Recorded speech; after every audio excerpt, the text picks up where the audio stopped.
You prepare a table before me in the presence of my enemies. That's what we're going to focus on first.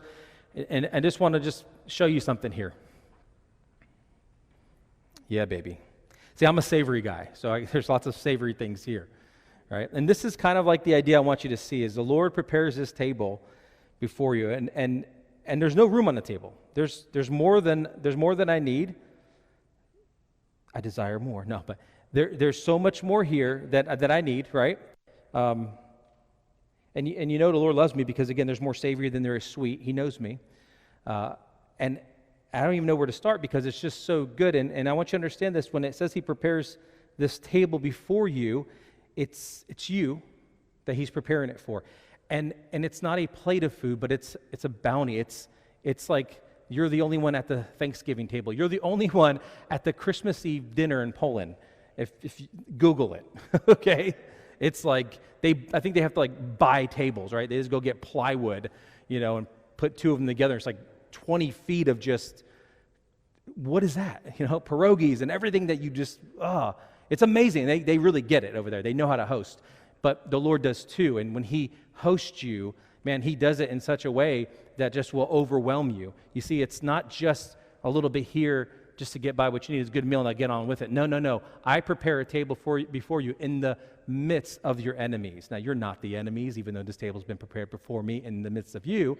But I kind of want you to look at what's happening here. This is kind of what it looks like when the Lord prepares the table in front of your enemies, okay? And I want you to understand, in the same way that they came up here while we were worshiping, they were just doing it. There was no, excuse me, let me just, sorry about that. They were just doing it. They were preparing it. And it's such a good picture because that's what the Lord does. See, when the enemy surrounds you, right, whatever's happening, when the circumstances are just on you, and what you thought should have been didn't happen, that stuff too, the attacks, all that stuff, when that stuff begins to come at you and it surrounds you and you feel like, man, I'm gonna scream here, my head's gonna pop, I can't handle it, you feel overwhelmed, the Lord comes in and he prepares his table. What is feasting? There's peace in that. There's relaxation in that. Do you know that when you sit and eat, your blood pressure drops? Did you know that? Do you know if you're stressed out and anxious, you will actually calm down as you're eating?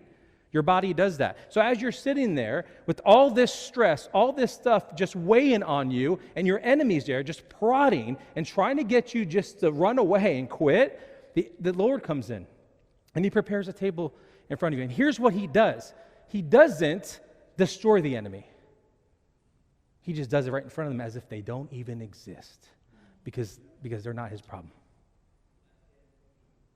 You see, he's so focused on how you're doing that he doesn't even see them. Yeah. It's like, child, please.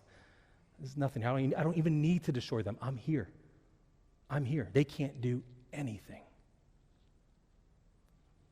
You see, us, naturally, what we would want to do, if somebody came against my family, it's going to be a really sad day for them. We were walking the other day, and this dog just like jumped at the fence, and it kind of startled us. It was a big dog. And this fence, the gate kind of pried open, and I thought, man, if he gets out, and I'm walking, and under my breath I said, it would have been a really sad day for that dog owner, or for that dog. And Elijah goes, sad day for the owner, Dad. It's like, yeah, because, and what I was thinking is if that thing came at my family, hey, don't hate me if you love dogs, okay? But if that came at my children, that would have been a very sad day. Very sad day. There would have been nothing in me that would have ran. I would have protected. You would too. You would do whatever you can to protect your family. And the Lord comes at it like this. Child, please.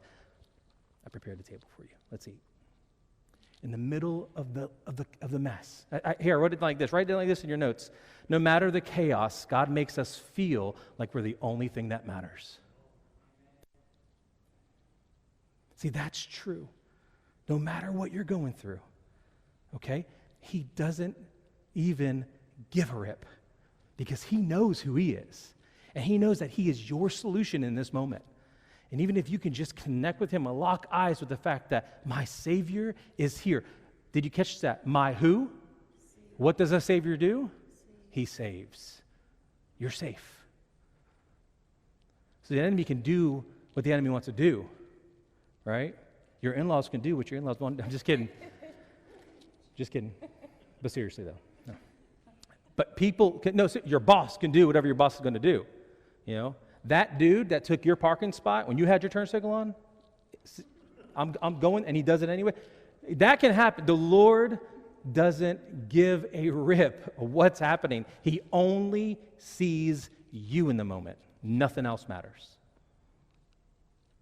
Because he is the Savior of the world, but listen, he is your Savior. He is your shepherd. You have to understand, there's a personal connection. Just like I am a father of 3, every one of them, the relational dynamic is different. I love them all the same.